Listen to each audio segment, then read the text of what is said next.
আসসালামু আলাইকুম বন্ধুরা, আশা করি সকলেই ভালো আছেন। আলহামদুলিল্লাহ, আমিও অনেক ভালো আছি।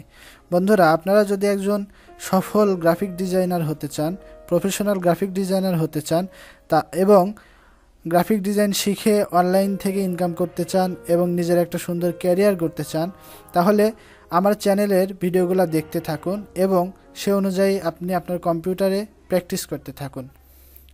আশা করি আপনারা একজন সফল গ্রাফিক ডিজাইনার হিসেবে নিজেকে গড়ে তুলতে পারবেন।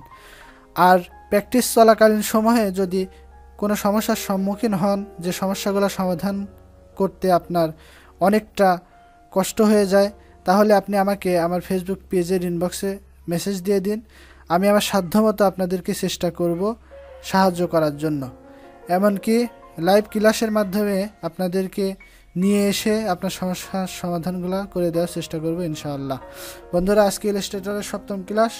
আজকের ক্লাসে আপনাদেরকে দেখাবো কিভাবে আপনার কম্পিউটারে ফন্ট ইনস্টল করবেন এবং ফন্ট দিয়ে একটি লোগো তৈরি করে দেখাবো। তাহলে চলুন শুরু করা যাক।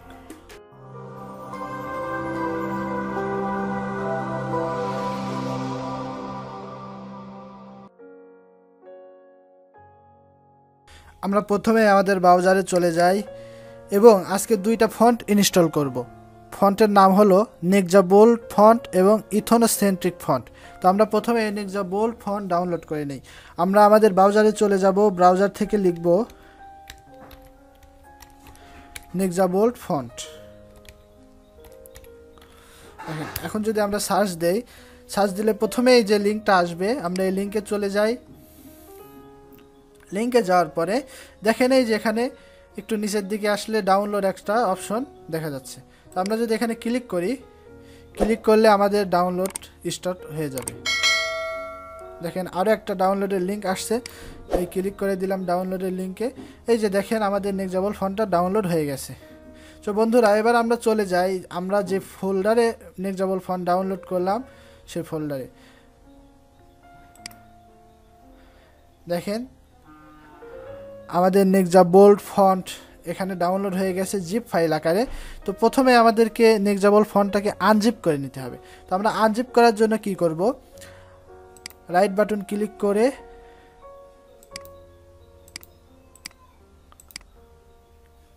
এই যে এক্সট্রাক্ট টু নেক্সা বোল্ড এখানে ক্লিক করে দেব। দেখেন নেক্সা বোল্ড নামে একটা ফোল্ডার হয়ে গেছে। আর বন্ধুরা, আনজিপ করার জন্য উইন্ডার একটা সফটওয়্যারের প্রয়োজন হয়। এই সফটওয়্যারটা কোথা থেকে ডাউনলোড করবেন এবং কিভাবে ইনস্টল করবেন আমার চ্যানেলে দেখেন একটি ভিডিও দেওয়া আছে, সেই ভিডিওটি দেখে নেবেন। আচ্ছা, আমাদের ফোল্ডার তৈরি হয়ে গেছে, আমরা এই ফোল্ডারে প্রবেশ করব। এই যে এগুলো যা আছে এগুলা কোনো কিছু না, শুধু এই যে Nexa bold font, Nexa light 2টা ফন্ট এখানে আছে। তো আমরা এই ফন্ট ওপেন করব। ওপেন করার পরে এই যে দেখেন এখানে একটা ইনস্টল অপশন দেখা যাচ্ছে। এই ইনস্টলে যদি আমরা ক্লিক করি তাহলে আমাদের ফন্টটা ইনস্টল হয়ে যাবে। ইনস্টলে ক্লিক করে নিলাম, বলতেছে যে Nexa bold font already install, অর্থাৎ আমার কম্পিউটারে এর আগে আমি ইনস্টল করছি, যার কারণে অলরেডি ইনস্টল দেখাচ্ছে। সো আপনাদের কম্পিউটারে যদি ইনস্টল করা না থাকে তাহলে এটা দেখাবে না, আর যদিও দেখায় তাহলে ইয়েস করে দিবেন। আমি ইয়েস করে দিলাম। দেখেন আমার Nexa bold font download install হয়ে গেছে। তো আমরা এটা কেটে দেই। এরপরে নেক্সা লাইট যেটা আছে এটাকে আমরা এই যে ইনস্টলে ক্লিক করলাম, এই যে ইয়েস করে দিলাম, এটাও ইনস্টল হয়ে গেছে। এখন আমরা আরেকটি ফন্ট ইনস্টল করব, সেটা হলো ইথনোসেন্ট্রিক। আমি নিউ ট্যাবে চলে যাই, এখানে লিখে সার্চ দিই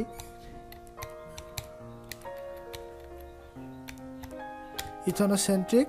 এই যে ইথনোসেন্ট্রিক ফন্ট চলে আসছে।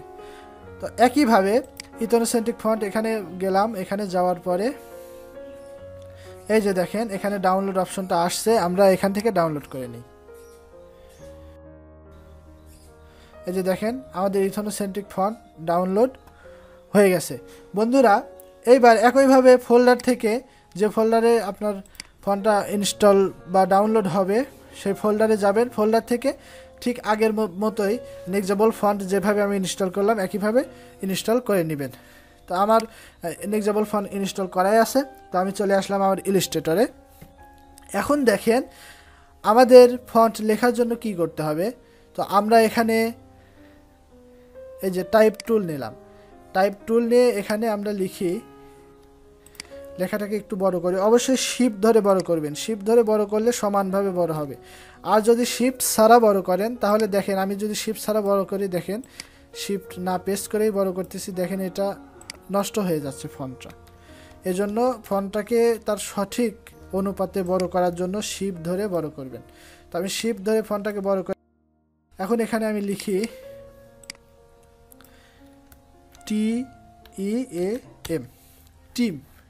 আমরা এই টিম লেখাটাকে আজকে একটা লোগোতে রূপান্তর করব। সো বন্ধুরা, তার জন্য আরও একটা কাজ যেটা করতে হবে, আপনাদেরকে ক্যারেক্টার শিখতে হবে। ফন্ট নিয়ে কাজ করার জন্য আপনাদেরকে ক্যারেক্টার শিখতে হবে। তো আমরা চলে যাই ক্যারেক্টারে। ক্যারেক্টার কোথায় পাবো? এই যে দেখেন উইন্ডো থেকে টাইপ থেকে ক্যারেক্টার, আর এর শর্টকাট কি হলো Ctrl+T। তো আমরা ক্যারেক্টার নিয়ে নিলাম। এই যে দেখেন আমাদের ক্যারেক্টার চলে আসছে। তো আমরা এটাকে ধরে এখানে নিয়ে আসি।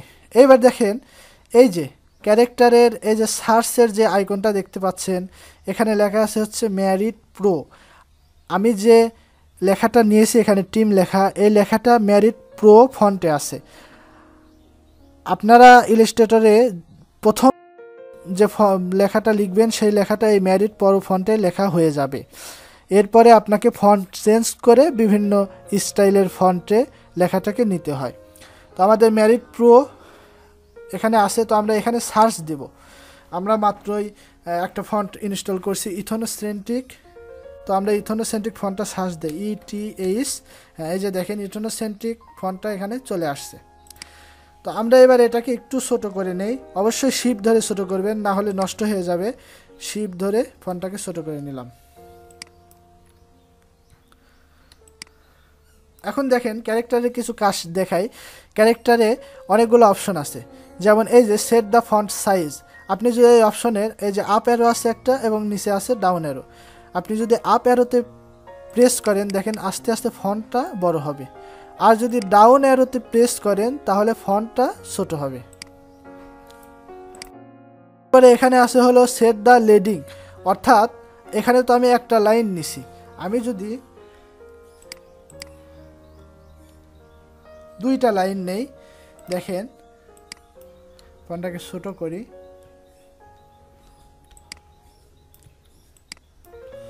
দেখেন এই একটা লাইন। এরপরে আমরা ইন্টার দিয়ে নিচের লাইনে চলে আসলাম। নিচের লাইনে আসার পরে এখানে কিছু একটা লিখলাম। আচ্ছা, কিছু একটা লিখলাম, তাহলে এখানে এখন লাইন হলো দুইটা, এই একটা লাইন, এই একটা লাইন। এখন উপরের লাইনের থেকে নিচের লাইনের মাঝখানে যে স্পেসটা আছে, আমরা এই যে এই অপশনের মাধ্যমে সেট দ্য লেডিং অপশনের মাধ্যমে এই স্পেসটাকে কমাইতে পারি অথবা বাড়াইতে পারি। দেখেন আমরা যদি এটাকে উপরের দিকে দেই, আপ অ্যারোতে প্রেস করি, দেখেন এটা স্পেসটা বেড়ে যাচ্ছে এই দুইটা লাইনের মধ্যে। আর যদি ডাউন অ্যারো প্রেস করি তাহলে দেখেন স্পেসটা কমে যাচ্ছে। এই যে দেখেন স্পেসটা কমে যাচ্ছে। আচ্ছা, এরপরে এখানে একটা অপশন আছে, দেখেন set the tracking for the selected characters. দেখেন আমি ফন্টটা সিলেক্ট করলাম, সিলেক্ট করার পরে আমি যদি এখানে বৃদ্ধি করি, এই যে আপ অ্যারো যদি দেই, দেখেন আপ অ্যারো দিলে দেখেন একটা অক্ষরের থেকে আর একটা অক্ষরের মাঝে যে দূরত্ব আছে এটা বেড়ে যাচ্ছে, অনেকটা বেড়ে যাচ্ছে। আমরা যদি আরও বৃদ্ধি করি, দেখেন আরও বেড়ে যাচ্ছে। আর আমরা যদি এটাকে কমাই তাহলে এটা কমে যাচ্ছে। আর একদম পারফেক্ট যে স্পেসটা, অর্থাৎ আমরা যখন ফন্টটা নিলাম, নেওয়ার পরেই যে স্পেসটা ছিল সেটা হলো 0। এই যে এখানে দেখেন 0। তো আমরা যদি 0-র নিচে নামি, এই যে ডাউন অ্যারো দেই, দেখেন মাইনাসের দিকে যাই, তাহলে দেখেন আস্তে আস্তে এটার মধ্যে স্পেসটা কমে যাচ্ছে। স্পেসটা কমতে কমতে এটা এক পর্যায়ে যে এর গায়ে একটার সাথে আরেকটা লেগে যাচ্ছে। আর আমরা যদি আপ অ্যারো দেই তাহলে এটা বেড়ে যাচ্ছে। তো এটার মাধ্যমে আপনারা একটা অক্ষর থেকে আরেকটা অক্ষরের মধ্যবর্তী দূরত্বকে কমাতে পারবেন এবং বাড়াইতে পারবেন। তো স্বাভাবিক যে অবস্থা সেটা হলো 0, আমরা 0 করে নিলাম। এরপরে দেখেন এই যে রেগুলার একটা অপশন আছে। তো এই রেগুলারের এখানে যদি ডাউন অ্যারোতে প্রেস করেন তাহলে এখান থেকে ফন্টের স্টাইল, অর্থাৎ আমি যদি ফন্টটাকে সিলেক্ট করি, এরপরে রেগুলার এখানে থেকে এই অপশনে এই দেখেন রেগুলার আইটালিক।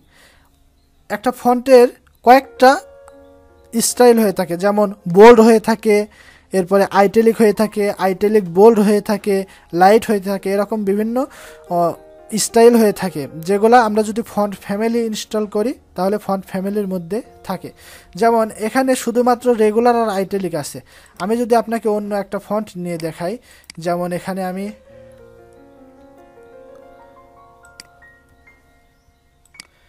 এই যে এই লেখাটাকে যদি আমরা অন্য একটা ফন্টে চেঞ্জ করি, নেক্সা বোল্ড ফন্ট দেই, এই যে দেখেন নেক্সা বোল্ড ফন্ট দিলাম, এটা হলো নেক্সা বোল্ড ফন্ট। এখন এখানে এই নেক্সা বোল্ড ফন্টের ফ্যামিলি আমার কম্পিউটারে ইনস্টল করা আছে। এখন আমি যদি এই যে এখানে সেট দ্য ফন্ট স্টাইল, এই স্টাইলে এখানে যদি ডাউন অ্যারোতে প্রেস করে দেখেন অনেকগুলা স্টাইল এখানে চলে আসছে। এই নেক্সা বোল্ডেরই অনেকগুলা স্টাইল এখানে চলে আসছে। এই যে দেখেন ব্ল্যাক, আইটেলিক, ব্ল্যাক, এরপরে থিন। দেখেন আমি যে স্টাইলটা সিলেক্ট করতেছি সেই স্টাইল অনুযায়ী ফন্টটা চেঞ্জ হয়ে যাচ্ছে। এই যে দেখেন বোল্ড দিলে এরকম, বোল্ড আইটেলিক দিলে এরকম, এক্স বোল্ড দিলে আরেকটু বোল্ড, এরকম বিভিন্ন স্টাইল ফন্টের হয়ে থাকে। সো আমরা যদি ফন্ট ফ্যামিলি ইনস্টল করি তাহলে এখান থেকে ফন্টের বিভিন্ন স্টাইল আমরা নিতে পারি। এই ছিল ক্যারেক্টারের কাজ। এখন আমরা চাইলে এই ক্যারেক্টারটা ডিলিট করে দিই, লেখাটা আমরা যে ক্যারেক্টারটা নিয়ে আসলাম, নিয়ে আসার পরে ফন্ট চেঞ্জ করলাম বা লাইনের মধ্যে স্পেস করা বিভিন্ন কাজ শিখলাম, এগুলা চাইলে আমরা এই উইন্ডো থেকে টাইপ, এরপরে আমরা এই ক্যারেক্টার নিয়ে আসছি, আবার ক্লিক করলাম, ক্যারেক্টারটা চলে গেল। আমরা চাইলে এগুলা এই যে এখান থেকে আমাদের যে অপশন বার আছে বা কন্ট্রোল প্যালেট আছে এখান থেকে আমরা নিতে পারি। যেমন দেখেন আমি যখন ফন্টটাকে সিলেক্ট করতেছি, এখন দেখেন অপশন বারের অবস্থা, আমি যখন ফন্টটাকে সিলেক্ট করলাম দেখেন অপশন বারের অবস্থা চেঞ্জ হয়ে গেছে। তো এখন দেখেন এই যে ক্যারেক্টার, এই যে এখান থেকে আমরা চাইলে ফন্টটাকে চেঞ্জ করে নিতে পারি। এরপরে এই যে স্টাইল, এখান থেকে চাইলে ফন্টের স্টাইলটা আমরা চেঞ্জ করে নিতে পারি। এবং এই যে এখানে আপ অ্যারো প্রেস করে এবং ডাউন অ্যারো প্রেস করে ফন্টের সাইজ আমরা ছোট বড় করে নিতে পারি। এরপরে আমরা যদি চাই যে এই যে একটা লেটার থেকে আর একটা লেটারের যে দূরত্ব দেখালাম ক্যারেক্টার থেকে, আমরা শর্টকাট কির মাধ্যমে করতে পারি। আমরা যদি অল্টার প্রেস করি ফন্টটাকে, যদি আমরা অল্টার প্রেস করি, দেখেন অল্টার প্রেস করে যদি আমি রাইট অ্যারো প্রেস করি, দেখেন কিবোর্ডে রাইট অ্যারো প্রেস করতেছি, ফন্টটা একটা লেখার থেকে আরেকটা অক্ষর, একটা অক্ষর থেকে আরেকটা অক্ষরের দূরত্ব বৃদ্ধি পাচ্ছে, এই যে দেখেন। আবার যদি আমরা লেফট অ্যারো প্রেস করি কিবোর্ডে, তাহলে দেখেন একটা অক্ষর থেকে আরেকটা অক্ষরের দূরত্ব কমে যাচ্ছে। তো আমরা চাইলে কিবোর্ড শর্টকাটের মাধ্যমে অল্টার প্রেস করে রাইট অ্যারো এবং লেফট অ্যারো প্রেস করে এটাকে আমরা কম বেশি করে নিতে পারি। তবে এখানে একটা সমস্যা হচ্ছে যে কম বেশি করার পরে আমি যদি স্বাভাবিক অবস্থায় আবার নিয়ে আসতে চাই তাহলে এখান থেকে স্বাভাবিক অবস্থায় নেওয়া যায় না। এর জন্য আপনাকে উইন্ডো থেকে টাইপ, এরপরে ক্যারেক্টার থেকে যে এখানে দেখেন 0 করে দিতে হবে। আপনি যখন এখানে 0 করে দিবেন তখন এই যে ফন্টের যে স্বাভাবিক অবস্থা সেটা ফিরে আসবে। তো বন্ধুরা, এই যে আমরা যে ফ্লোটিং আলোচনা করেছিলাম, এই ফ্লোটিং প্লেটে আমরা এই টুলসগুলা সাজিয়ে রাখতে পারি। যেমন দেখেন আমার কিছু টুলস সাজানো আছে। তো আমরা কিভাবে সাজাবো, এই যে এটাকে ধরে নিয়ে এসে এই যে এখানে বসিয়ে দেবো। দেখেন যখন এই যে এরকম নীল লাইটের মতো আলো জ্বলার মতো হচ্ছে, তখন যদি আমরা ছেড়ে দিই তখন এটা এখানে বসে যাবে। এই যে দেখেন ক্যারেক্টারটা আমাদের এখানে বসে গেছে। এখন আমরা চাইলে এখানে ক্লিক করেই ক্যারেক্টারটা নিয়ে আসতে পারবো, আমাদের আর উইন্ডো থেকে নিয়ে আসতে হবে না। সো এইবার আসুন আমরা এই টিম লেখা দিয়ে একটা লোগো ডিজাইন করা শিখি। তো আমরা প্রথমে কি করব, এই লেখাটাকে সিলেক্ট করব। সিলেক্ট করার পরে আমরা ক্রিয়েট আউটলাইন করে নেব। বন্ধুরা, ক্রিয়েট আউটলাইন সম্পর্কে একটু আলোচনা করি। আমি এটাকে কপি করি। দেখেন কপি করার সিস্টেম কি, এই যে দেখেন অবজেক্ট থেকে এডিট থেকে কপি করলাম, এরপরে এডিট থেকে করলাম। দেখেন এই লেখাটা আর একটা কপি হয়ে গেছে। তো এটা শর্টকাট কির মাধ্যমে করা যায় কিভাবে, এই যে দেখেন সিলেক্ট করলাম, কন্ট্রোল সি দিয়ে কপি করলাম, এরপরে যদি কন্ট্রোল ভি দেই তাহলে এটা পেস্ট হয়ে গেছে। তো আমরা চাইলে এডিট থেকে কপি এবং এডিট থেকে পেস্ট করে এটাকে কপি পেস্ট করতে পারি, অথবা চাইলে কিবোর্ডের শর্টকাট কির মাধ্যমে কন্ট্রোল সি এবং দিয়ে কপি এবং কন্ট্রোল ভি দিয়ে পেস্ট করতে পারি। এছাড়াও আরও একভাবে কপি করা যায়। দেখেন আমি যদি এই লেখা ফন্টটাকে সিলেক্ট করি, ফন্টটাকে সিলেক্ট করার পরে কিবোর্ডের অল্টার প্রেস করি, দেখেন আমি যখন অল্টার প্রেস করতেছি, এই যে মাউসের দিকে একটু লক্ষ্য করেন, আমি যখন কিবোর্ডের অল্টার প্রেস করতেছি দেখেন এই যে মাউসের নিচে আরও একটা মাউসের আইকন দেখা যাচ্ছে, অর্থাৎ ডাবল মাউসের আইকন দেখা যাচ্ছে। তো এই আইকনটার মানেই বোঝা যাচ্ছে যে আমি যদি এখন কোনো একটা অবজেক্টে এখান থেকে সরাই তাহলে এটা কপি হয়ে যাবে। আমি অল্টার ছেড়ে দিলে কিন্তু মাউসকে আর ডাবল দেখা যাচ্ছে না, যখনই অল্টার প্রেস করি তখন ডাবল দেখা যাচ্ছে। তো আমি যদি এই যে অল্টার প্রেস করলাম, অল্টার প্রেস করে এইটাকে ধরে ড্রাগ করে ছেড়ে দেই, দেখেন আরও একটা কপি হয়ে গেছে। তো বিভিন্নভাবে কপি করা যায়, আপনি চাইলে এইভাবে কপি করে নিতে পারেন। এবং আরও একটি বিষয় সেটা হলো যে আমি যদি এটাকে কপি করি, কপি করার পরে এই যে দেখেন আমি যদি এটাকে সিলেক্ট করি, সিলেক্ট করার পরে এই যে এডিটে গেলাম, এডিট কপি, এরপরে যদি আমি এডিটে যাই, এরপরে এই যে পেস্ট, যখন আমি পেস্ট করলাম দেখেন আমার মূল যে লেখাটা এটা ছিল, এটা থেকে এই যে আরও একটা কপি করে নিলাম। এটা কপি হলো কোথায়? অনেকটা দূরত্বে, দেখেন অনেকটা দূরত্বে কপি হয়ে গেল। কিন্তু আমরা চাইলে এটার উপরে কপি করে নিতে পারি। যেমন মনে করেন আমি একটা রেক্ট্যাঙ্গেল নিলাম, এই রেক্ট্যাঙ্গেলটাকে সিলেক্ট করলাম, সিলেক্ট করার পরে আমি যদি এডিটে যাই, কপি, এরপরে পেস্ট, দেখেন রেক্ট্যাঙ্গেলটা এটা আমাদের আগের রেক্ট্যাঙ্গেল ছিল এবং এটা কপি রেক্ট্যাঙ্গেল। সো এটার থেকে এটা অনেকটা দূরত্বে কপি হয়েছে।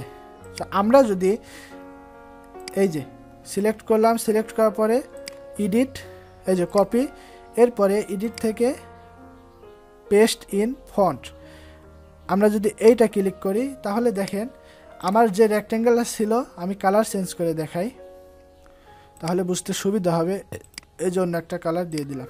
দেখেন আমার আগে যে একটা রেক্ট্যাঙ্গেল ছিল ওই রেক্ট্যাঙ্গেলের উপরেই আরও একটা রেক্ট্যাঙ্গেল কপি হয়ে গেছে। এই যে দেখেন আমি যদি এটা টান দিয়ে সরায় নিয়ে যাই, দেখেন নিচে আরও একটা রেক্ট্যাঙ্গেল আছে, অর্থাৎ পেস্ট ইন ফন্ট করার কারণে আগের যে রেক্ট্যাঙ্গেলটা ছিল ওইটার উপরেই আরও একটা রেক্ট্যাঙ্গেল কপি হয়ে গেছে। আমরা যদি এটার পিছনে একটা কপি করতে চাই, যেমন এই যে এডিট থেকে কপি, এরপরে এডিট থেকে এই যে পেস্ট ইন ব্যাক, এটা যদি আমরা ক্লিক করি দেখেন আমি এটার এই যে রেক্ট্যাঙ্গেলটা আছে এই রেক্ট্যাঙ্গেলটার কালার চেঞ্জ করি,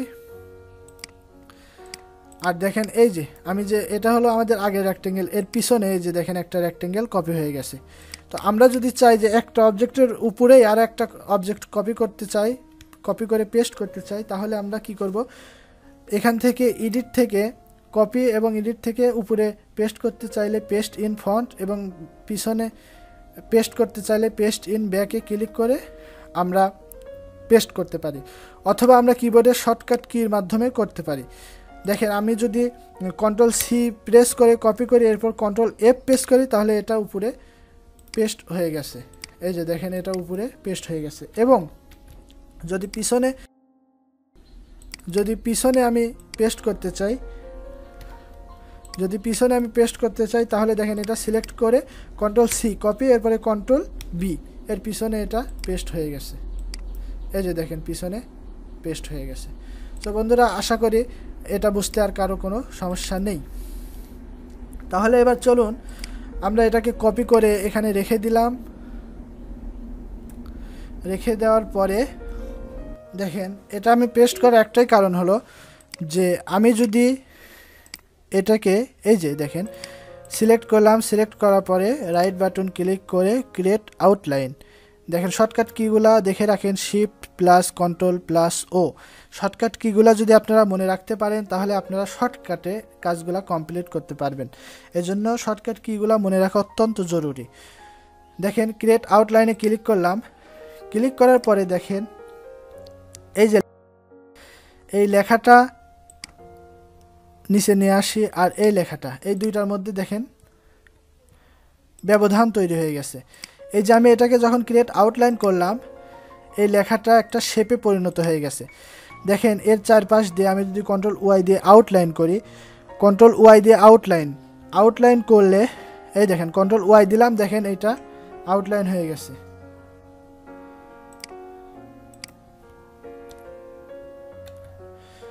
আউটলাইন হয়ে গেছে। এখন দেখেন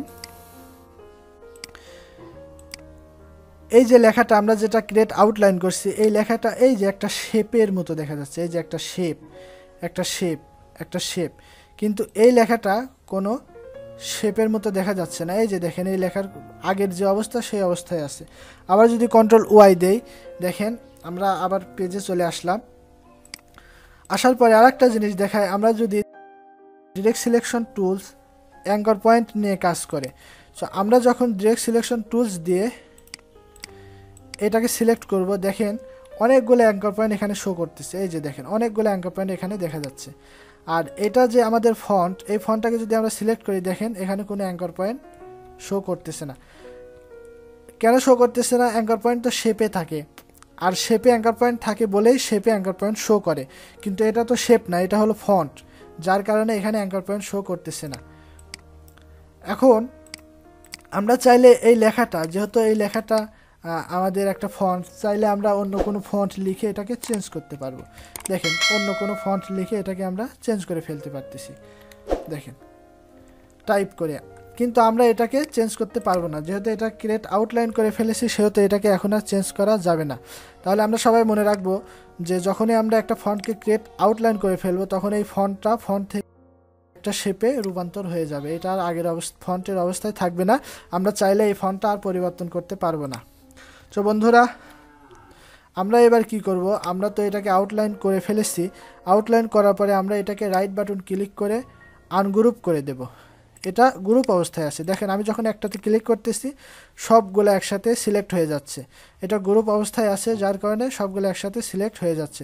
তো আমরা রাইট বাটন ক্লিক করে এটাকে আনগ্রুপ করে নেব। আনগ্রুপ করে নিলাম। এখন দেখেন এইগুলা প্রত্যেকটা আলাদা আলাদা হয়ে গেছে। এই যে দেখেন এটা সিলেক্ট করে এটা সব আলাদা আলাদাভাবে এখন সিলেক্ট হচ্ছে। আর আমরা যদি এটাকে গ্রুপ করতে চাই, তাহলে সব কয়টা একসাথে সিলেক্ট করে আমরা যদি অবজেক্ট থেকে এই যে গ্রুপ, তাহলে গ্রুপ হয়ে গেছে। অথবা রাইট বাটন ক্লিক করার পরে এখানে গ্রুপ আসতেছে না,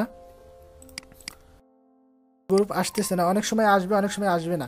যখন আসবে রাইট বাটন ক্লিক করে এখান থেকে গ্রুপ করতে পারবেন। আর যদি এখানে গ্রুপ না আসে, তাহলে এই যে অবজেক্ট থেকে গ্রুপ, অথবা সবগুলো একসাথে সিলেক্ট করে কন্ট্রোল জি দিলে, এই যে দেখেন কন্ট্রোল জি প্রেস করলাম, গ্রুপ হয়ে গেছে।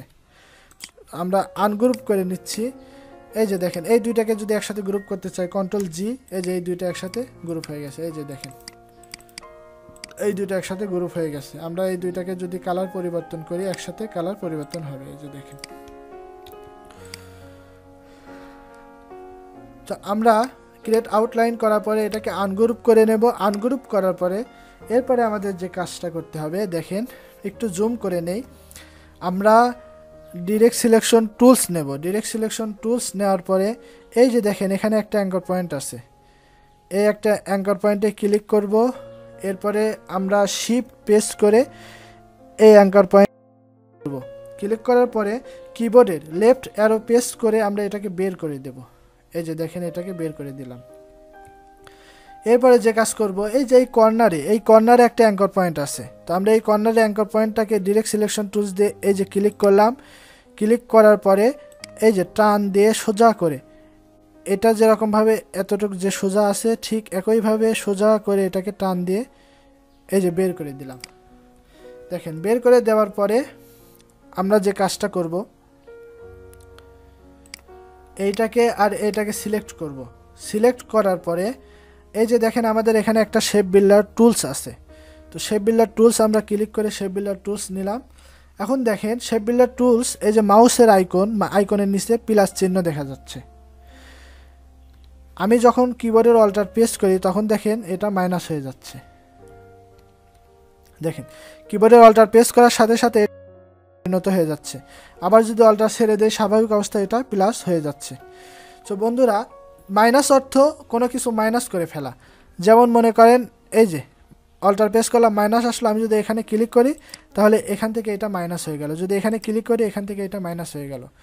যদি এখানে ক্লিক করি এখান থেকে এটা মাইনাস হয়ে গেল। দেখেন আমরা শেপ বিল্ডার টুলস দিয়ে সব সহজেই কোনো কিছুকে এভাবে মাইনাস করে নিতে পারি। এরপরে আমরা যে কাজ করব, ইটাকে কিবোর্ডে অ্যারো প্রেস করে এদিকে সরায় দিলাম, এটাকে সরায় দিলাম,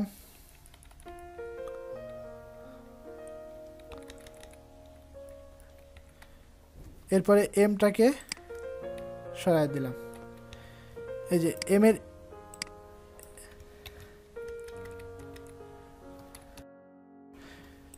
এর এই মাথার সাথে এর এই যে এখানে যে এর এই মাথাটা আছে এই মাথাটা মিলাই দেব, এই যে মিলাই দিলাম। এখন দেখেন আমরা তো শেপ বিল্ডার টুলস দিয়ে মাইনাস করলাম, অল্টার প্রেস করে মাইনাস করলাম, কিন্তু প্লাসের কাজ কি? এই যে দেখেন আমি যখন সবগুলো একসাথে সিলেক্ট করলাম, সিলেক্ট করার পরে দেখেন এই যে টির অংশ এই পর্যন্ত ছিল, আর ইটাকে আমরা টির মধ্যে প্রবেশ করায় দিচ্ছি, যার কারণে এখানে কিছু লাইন তৈরি হয়েছে। এখানে দেখেন কিছু শেপ, এই যে একটা শেপের মতো তৈরি হয়েছে বা লাইনের মতো তৈরি হয়েছে। তো আমরা চাইলে এগুলাকে অ্যাড করে দিতে পারি। দেখেন শেপ বিল্ডার টুলস নিলাম, প্লাস আছে, প্লাস অবস্থায় যদি এইভাবে টান দেয় এই যে দেখেন অ্যাড হয়ে গেছে। এরপরে এতটুকু যদি টান দেয় অ্যাড হয়ে গেছে, এতটুকু যদি টান দেয় অ্যাড হয়ে গেছে। দেখেন এখন আমাদের মধ্যে যে লাইন ফন্টের মধ্যে লেখার মধ্যে যে লাইনগুলো ছিল সেই লাইনগুলো কিন্তু আমরা অ্যাড করে দিয়েছি। এইটা শেপ বিল্ডার টুলসের পাশাপাশি আরও কিছু টুলস আছে, যেমন পাথফাইন্ডার টুলস দিয়েও করা যায়। আমরা এখন পাথফাইন্ডার টুলস দিয়ে করে দেখাবো। তো আমরা চলে যাচ্ছি ব্যাকে,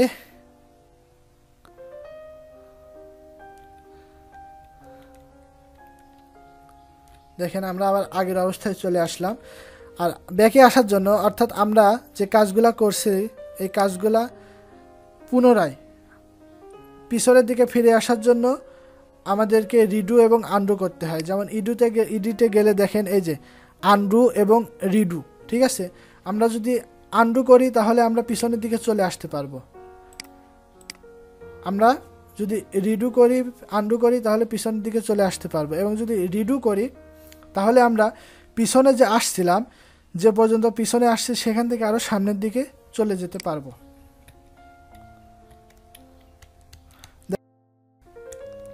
আমি যখন এডিট থেকে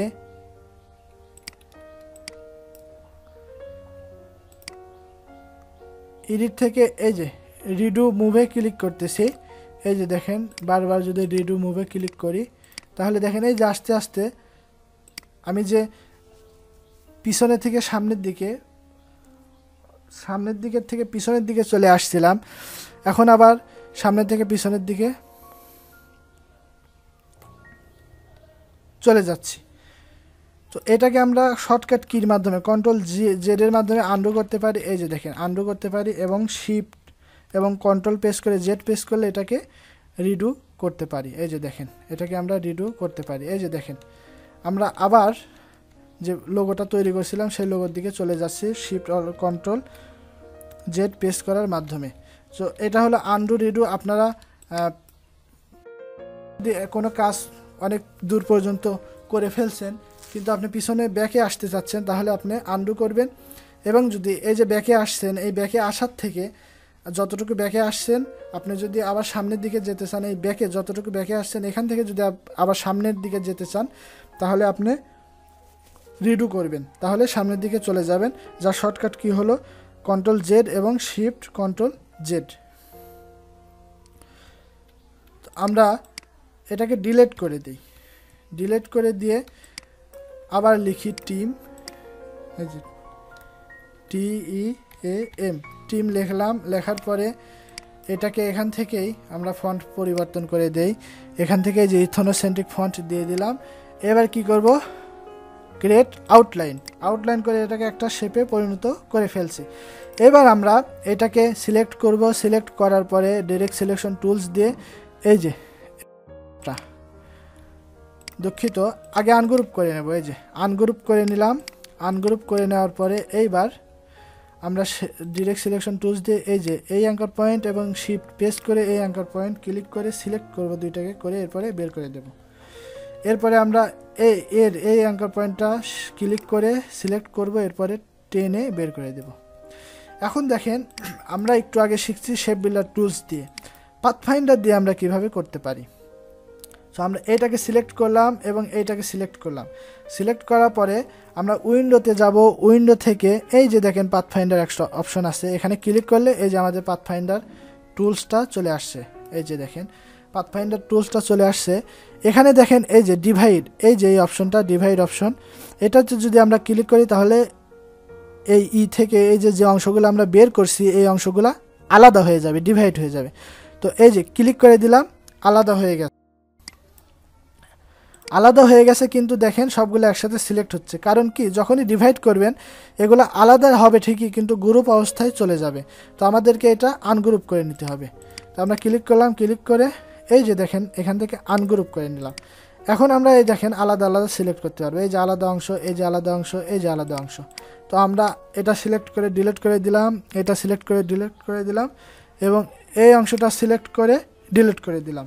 আমাদের আলাদা আলাদা অংশ ডিলিট হয়ে গেছে। এখন আমরা কি করব, ঠিক আগের মতো এটা সিলেক্ট করে এদিকে চাপায় দেই, এই দুইটা সিলেক্ট করে এদিকে চাপায় দেই এবং এমটাকে চাপায় দিই।